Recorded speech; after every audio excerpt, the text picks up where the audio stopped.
Kepada semua jemaat di GBI Rayon 13, baik yang di Kota Bengkulu maupun di cabang-cabang dan ranting-ranting, saya ingin menyampaikan shalom, salam sejahtera buat kita semua.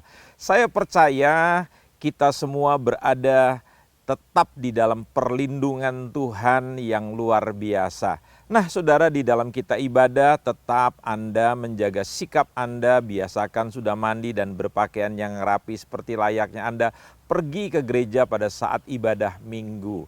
Ambil tempat duduk yang baik supaya kita bisa menerima firman Tuhan dengan luar biasa. Dan jangan lupa bukalah Alkitab Anda dan buatlah catatan sehingga Anda bisa mengingat apa yang sudah diajarkan oleh kebenaran firman Tuhan.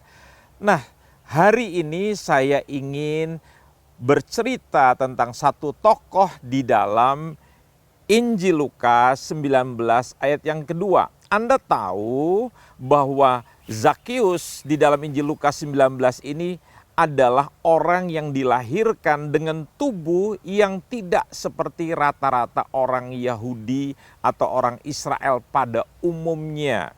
Dia mempunyai postur tubuh yang sangat pendek. Nah, mari kita baca sama-sama. Anda yang pakai HP atau iPad, buatlah rekam digital dengan cara membukanya sehingga nanti kalau saudara ingin melihat lagi, di situ ada rekamannya, saudara tidak bingung di mana tadi saya mendengarkan firman. Di dalam ayat yang kedua Lukas 19, di situ ada seorang bernama Zakius, kepala pemungut cukai, dan ia seorang yang kaya raya. Ia berusaha untuk melihat orang apakah Yesus itu. Tetapi dikatakan ia tidak berhasil karena orang banyak, sebab badannya pendek. Maka berlarilah ia mendahului orang banyak lalu memanjat pohon ara untuk melihat Yesus yang akan lewat di situ. Seringkali pada waktu kita melihat diri kita yang kurang karena kita membandingkan dengan orang lain. Manusia lebih percaya akan pendapat orang banyak. Apa kata orang lain tentang diri kita itu dipegang. Tetapi kita tidak percaya dengan penciptaan Tuhan terhadap diri kita. Tahukah saudara, pada waktu Tuhan menciptakan Zakius, saya percaya Tuhan bukan dalam keadaan yang lagi buruk atau dalam keadaan yang setengah sadar. Karena waktu dia menciptakan manusia, Alkitab mengatakan bahwa ciptaannya itu adalah ciptaan yang teramat baik dibandingkan semua penciptaan yang lainnya. Bahkan di dalam Mazmur dikatakan bahwa kejadianku itu begitu ajaib. Pernahkah saudara menyadari bahwa pada waktu saudara diciptakan, saudara adalah pemenang? Saudara bertempur, berlomba dengan jutaan sperma yang lainnya, dan Andalah yang berhasil memenangkan pertandingan itu. Bahkan selama saudara dikandung dalam rahim ibu saudara, saudara melewati masa yang sebetulnya benih itu bisa gugur. Kemudian saudara lahir, itulah kemenangan saudara. Saudara bisa bertumbuh dan saudara hadir pada hari ini. Itulah kemenangan-kemenangan saudara. Seringkali kita tidak menyadari bahwa Tuhan menciptakan kita bukan sekedar pemenang, tapi lebih daripada pemenang. Artinya Anda memiliki genetika. Anda mempunyai sebuah kemampuan yang di atas rata-rata. Itu maksud lebih daripada pemenang. Nah, banyak orang tidak menyadari bahwa Anda, dirinya itu luar biasa sekali. Seringkali kita melihat kekurangan diri kita. Kita tidak pernah belajar bahwa di balik kekurangan kita, kita punya kelebihan yang luar biasa. Cerita ini menarik karena orang ini sekalipun dia secara finansial, secara keuangan dia tidak punya kekurangan apa-apa, tetapi dia menyadari secara fisik dia kurang sekali. Sehingga pada waktu dia mendengar bahwa Yesus akan datang, dia tertarik ingin menyaksikan siapakah Yesus itu. Kenapa dia tertarik? Karena dia sudah sering mendengar berita, cerita tentang Yesus. Tapi sayangnya yang mendengar cerita tentang Yesus bukan Zakius seorang diri. Masyarakat atau rakyat di mana dia hidup juga sama-sama sudah mendengar. Dan dia bersama dengan orang banyak berusaha untuk melihat Tuhan Yesus.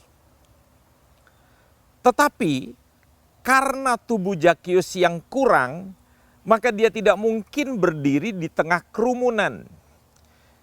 Tetapi itu tidak membuat Zakius menjadi putus asa atau dia pasrah, menyerah dan dia pulang karena dia tidak berhasil untuk menyaksikan Yesus. Dia berlari, dia berusaha menaiki sebuah pohon. Dan dia berhasil menyaksikan Yesus dari tempat yang tinggi. Nah, inilah yang saya suka dalam cerita ini. Di dalam kekurangannya Zakius, justru dia berusaha untuk dia bisa menyaksikan Yesus. Nah, ada banyak orang pada waktu dia sedang mengalami keadaan yang di bawah, atau dia lahir dalam keadaan yang kurang, dia menjadi pasrah. Saya mendengar dari Ibu Menteri Keuangan kita, bahwa hari ini sudah lebih daripada 5 juta orang yang di PHK akibat pandemik dan krisis ekonomi yang berlangsung di negeri kita. Belum termasuk orang-orang yang dirumahkan. Artinya mereka belum di PHK, tetapi mereka tidak mendapatkan gaji karena mereka di rumah saja. Dan begitu banyak orang dalam keadaan seperti begini, mereka pasrah. Mereka menyerah, bahkan mereka mengeluh, mereka marah. Mereka memilih dirinya untuk menjadi korban, ketimbang mengambil inisiatif berusaha mengatasi keadaan kurang. Saya teringat dengan seorang ibu yang lahir dengan kaki yang kecil sebelah karena polio. Sebetulnya dengan keadaan yang seperti demikian, dia bisa bertumbuh menjadi gadis yang murung, menjadi seorang istri yang murung, menjadi seorang ibu yang murung, bisa menjadi seorang nenek yang murung. Tetapi dalam cerita ibu ini yang menarik adalah sampai di masa tuanya dengan umur yang panjang, hidupnya selalu menjadi inspirasi bagi banyak orang. Alih-alih untuk dia berpikir, kenapa aku dilahirkan menjadi wanita yang cacat karena penyakit polio, lantas dia alih-alih untuk memilih mengasihani dirinya sendiri dan berdiri di pinggir jembatan atau di depan emperan toko, mengharapkan belas kasihan orang, mengedarkan list-list derma. Justru dia menjadi seorang wanita yang menarik, bertumbuh menjadi gadis yang menarik, dan ada banyak pria yang tertarik kepada wanita ini. Kemudian dia menikah, dia mempunyai anak, dia mempunyai cucu, anak-anaknya luar biasa. Tahukah, hidup ini merupakan pilihan. Saudara bisa memilih. Kalau Anda lahir dalam keadaan yang miskin, itu namanya takdir. Tapi kalau saudara dalam hidup tetap hidup di dalam keadaan yang minim, dalam keadaan yang kurang, itu namanya adalah kebodohan. Itu adalah pilihan hidup saudara sendiri. Saya suka karena Zakius dia tidak pasrah pada keadaannya. Dan dia naik. Seandainya dia berdiri di tengah kerumunan, dia sama dengan orang banyak. Dan saya pikir itu tidak akan menarik Yesus. Yesus tertarik kepada Zakius karena di tengah orang banyak, tiba-tiba ada makhluk di atas pohon. Dan Yesus berkata, "Hei Zakius, turun. Malam ini aku mau bermalam di rumahmu." Tuhan sangat tertarik dengan orang-orang yang dalam hidup tidak pernah menyerah. Dengan orang-orang yang selalu berusaha. Ingat bahwa Tuhan memberikan upah bagi orang yang serius dengan Dia. Tidak akan pernah sia-sia orang yang selalu mengejar, orang yang selalu mencari Tuhan. Jangan menjadi orang yang sama dengan banyak orang.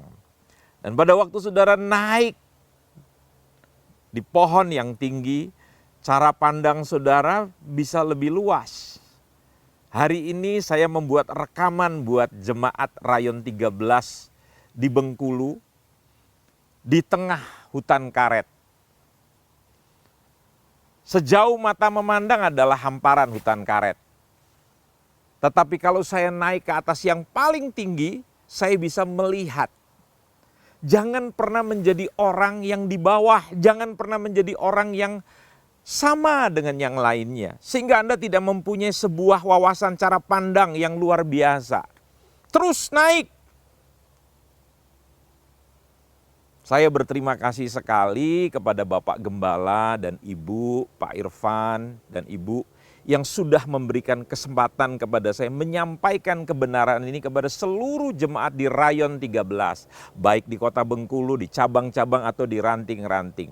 Saya mau menantang saudara untuk menjadi orang seperti apa yang Tuhan katakan. Di dalam gereja kita pada tahun ini kita sedang berbicara tentang memasuki dimensi yang baru. Jadi Anda harus mempunyai sebuah cara pandang, ukuran hidup yang bukan dikatakan oleh dunia. Dunia mengukur sukses dari banyaknya aset, dari banyaknya harta. Tapi firman Tuhan mengatakan di dalam Roma 14:17, kerajaan Allah itu bukan soal makan minum. Artinya apa? Tidak bisa diukur dari hal-hal jasmaniah, material yang dibanggakan oleh dunia. Ukuran kita adalah kebenaran, damai sejahtera, sukacita di dalam Roh Kudus. Orang yang memiliki kebenaran, hidupnya dia bisa dikuduskan.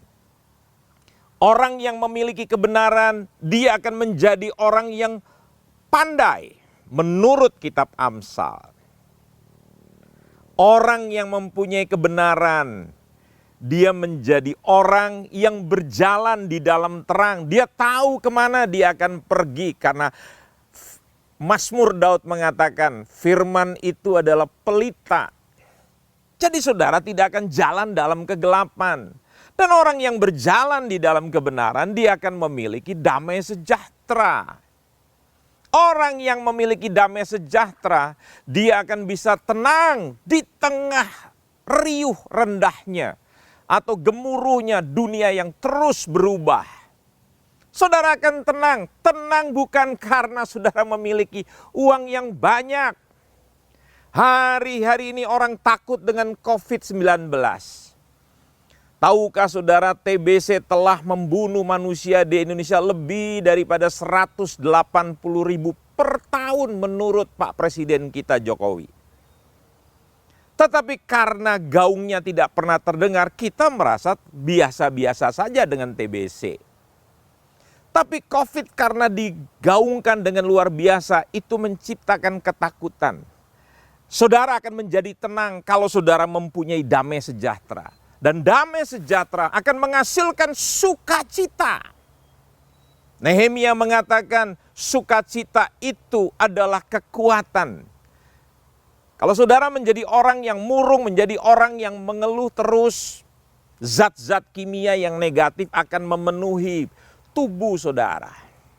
Tapi kalau saudara selalu bersukacita, bersukacita itu adalah keputusan. Karena Alkitab berkata, tetaplah berdoa, tetaplah mengucap syukur, selalu bersukacita. Jadi sukacita itu bukan sebuah keadaan karena perasaan saudara. Kalau saudara hidup dengan sistem dunia, pepatah dunia berkata, ada uang abang sayang, tak ada uang abang ditendang. Itulah dunia. Saudara bukan memiliki sukacita seperti itu namanya kesenangan. Tapi sukacita adalah sesuatu yang supranatural. Diberikan karena saudara hidup di dalam kebenaran. Karena saudara memiliki damai sejahtera. Itulah kodrat saudara. Itulah kodrat saya.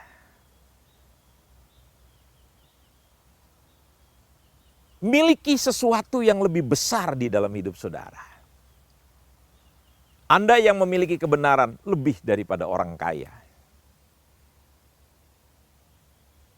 Ada banyak orang yang punya banyak materi, tapi karena mereka tidak hidup dalam kebenaran, rumah tangga mereka hancur. Terjadi perselingkuhan, ketidaksetiaan, tidak tahan di dalam penderitaan. Tapi orang yang berjalan di dalam kebenaran, dia akan menjadi orang yang luar biasa. Saya berharap kita tidak seperti Raja Salomo yang memiliki pengetahuan yang hebat. Dia bisa menggubah, dia bisa menulis Amsal yang sangat luar biasa. Tapi sayangnya dia tidak menghidupi di situ. Perhatikan, secara materi dia luar biasa.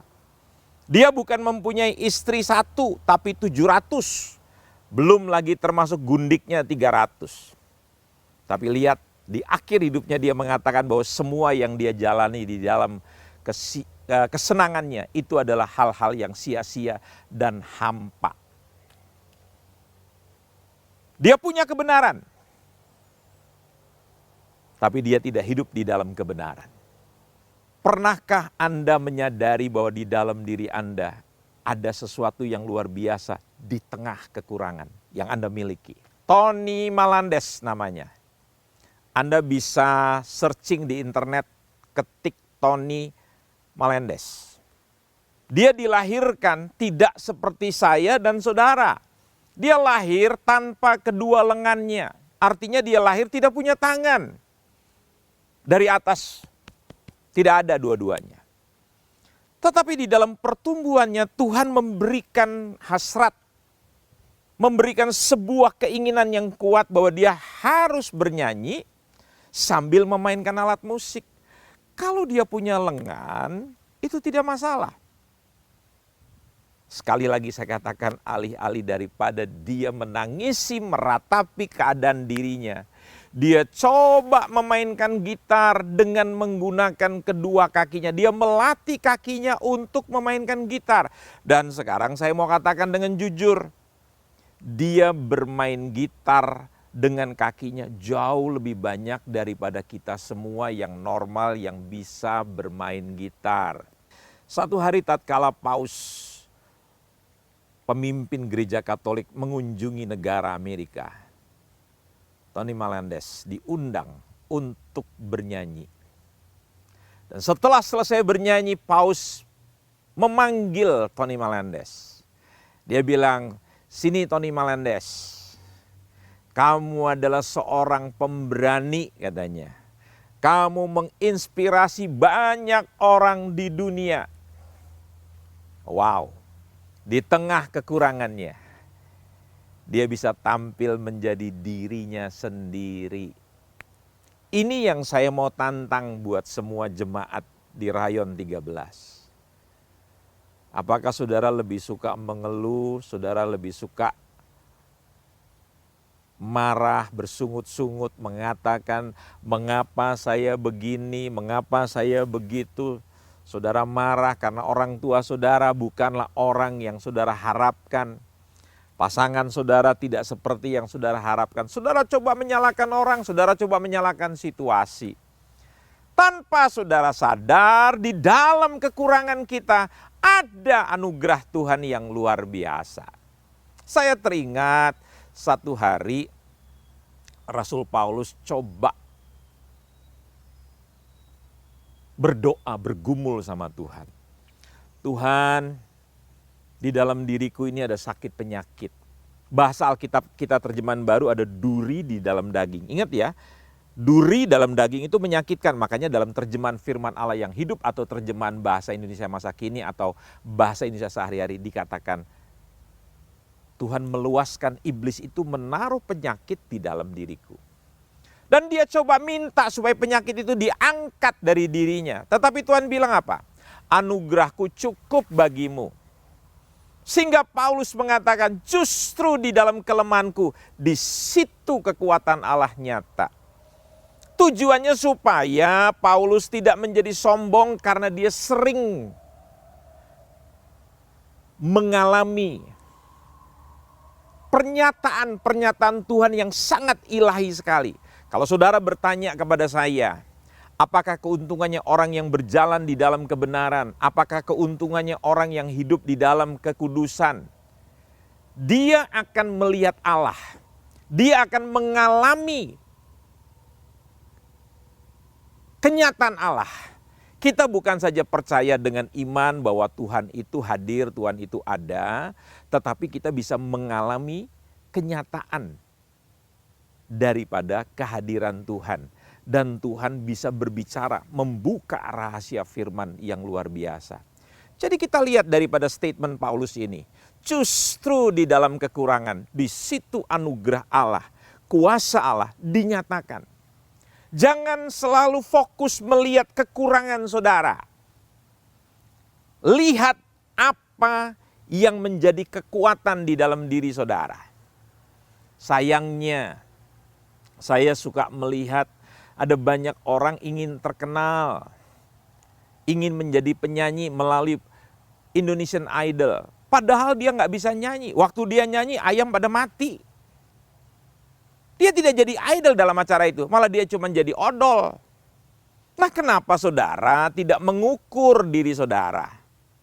Melihat kemampuan saudara, tidak perlu saudara berlomba untuk menjadi seperti suksesnya orang. Itu yang membuat Anda gagal. Saya mau katakan begini, ini ilustrasi saja. Kalau kita bebek, tidak perlu jadi burung. Ya memang kita punya sayap. Tapi bebek tidak diciptakan untuk terbang yang tinggi. Bebek diciptakan untuk berenang di danau, berenang di sungai. Jadilah bebek yang maksimal. Kalau Anda jadi burung, Anda nggak perlu juga berpikir untuk jadi bebek. Untuk bisa berenang, bisa menyelam, Anda akan tenggelam. Belajarlah jadi diri Anda sendiri. Jangan mengikuti dimensi atau ukuran-ukuran dunia. Ikutilah dimensinya Allah. Maka Anda akan menjadi orang-orang yang luar biasa.